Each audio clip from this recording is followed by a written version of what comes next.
Good morning to all. Today we are going to discuss about our water resource engineering under the topic of requirement, types and forms of precipitation. So the requirements, types and forms of precipitation. The course outcome of this topic is build the knowledge of various components of hydrological cycle that affect the movement of water in the earth. It's correlated with the program outcome 1 and then 7 with program specific outcome 2. The range of 2 with correlated with PSO 1. Introduction. In meteorology, the term precipitation is any product of the condensation of atmospheric water vapor that falls under gravity. It includes all forms of water coming from the atmosphere to the earth. Precipitation is the one of the major element of the hydrology after it falls on the ground because it is the source of water on the earth. Precipitation can fall in either liquid or solid phases or transition between them at the freezing level. The process of formation. The process of formation of precipitation works in 4 stages: evaporation process, cooling process, condensation process, growth of droplet process.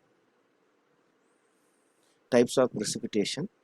It depends on formation of precipitation, various geographic conditions and various climate conditions. There are mainly 3 types of precipitation: convective precipitation, orographic precipitation, cyclonic precipitation. Convective precipitation: when evaporation happens, unsaturated air near the earth surface is carried to higher levels. Process pressure decrease with altitude and reduction of pressure causes an expansion on the air and air absorb more water moisture. The moisture air move up, air cools and condenses with height due to low temperature. That is referred to as dynamic. Cooling and condensed air is formed as cloud cooling and condensation process. Condensation is not necessarily cause precipitation. Water droplets accumulate and large droplets coiled and combined with smaller droplets. That causes a further increases droplet size, and when the water droplets heavy enough, fall as rain due to gravitational force, growth of droplets process. So see the process. The precipitation based how the evaporation through the sunlight are occur. So the air cools and condenses with height, forming clouds. So the warm air rises, the sun heat of the ground. So the cumulonimbus clouds and formed water droplets accumulated and fall as a rain due to gravity. So this is exactly, you can mention like a dew point. So see the large cloud droplets, then small drop clouds, then the coincidences are occurs from here, then other large droplets forming and the droplets enlargement are accumulated and the raindrop formations. So see the process: sun heat the groundwater, again the moisture air rises, air cools, the condensation occurs forming clouds, again the rain will be occur in our land places. So orographic precipitation. This precipitation occurs when moist air is forced upwards over the rising terrain such as a mountain. Heated air near the ground expand and absorb water moisture. The moisture air moves up, the mass of air is pushed by wind or forced by a topographic barrier. Air rise to higher elevations and expansions, cooling and precipitation process take part with one by one. That process is referred as orographic precipitation. The precipitation occurs on windward side of barriers. On the leeward side of barriers, the clouds are lighter without the weight of the water. Moisture is removed by barrier and air descent. Therefore, a rain shadow can be observed on leeward sides. Because of the orographic precipitation, a moisture climate can be observed at the windward side, and a more acidic climate can be observed at leeward side due to lack of rainfall. So see the condensation water vapor. From here, the rain shadow regions are occur. It will be occur in the dry descending air. The moisture rising air will be increased. So wind through will be accumulated. Cyclonic precipitation. As the shape of the earth is joint, therefore, sunlight comes to the earth's surface with a different angle and causes an uneven heating on the earth's surface. Maximum heat from the sun is received by the regions close to equator, and the air around that region gets warm. On the other hand, apart from the regions close to equators, air gets cold. This warm and cold air flow and collide in some regions with the effect of winds.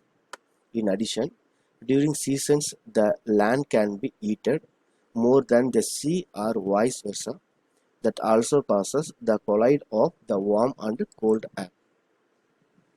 Warm front and cold front, frontal or non-frontal precipitation. The uneven heating of the Earth's surface by the sun can result as high and low pressure regions. The boundary between air masses with different pressures is called as a front. If warm air move over cold air, it is called a warm front. If cold air move under warm air, it is called as a cold front.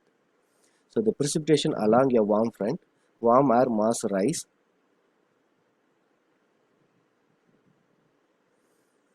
up on a slope over the cold air mass because warm air has less density than the cold air. Warm air cools during rise up and its moisture get condensate. That produce cloud and precipitation is observed. So the precipitation along a cold front, cold air mass wedges into the warmer air masses. So warm air is higher than cold air, then therefore warm air is lifted upward. Warm air is cool during rising up and its moisture get condensed. That produce cloud and precipitation is observed. Cold front moves faster and produce high intensity rainfall. As a result, a precipitation is caused by lifting of an air mass due to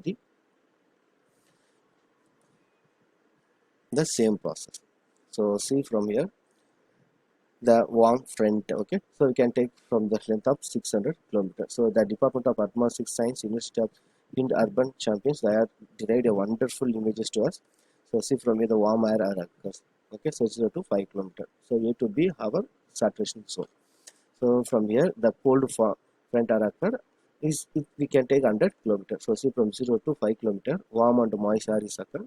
So cold air are movable. So through the sunlight it will be reflected to us.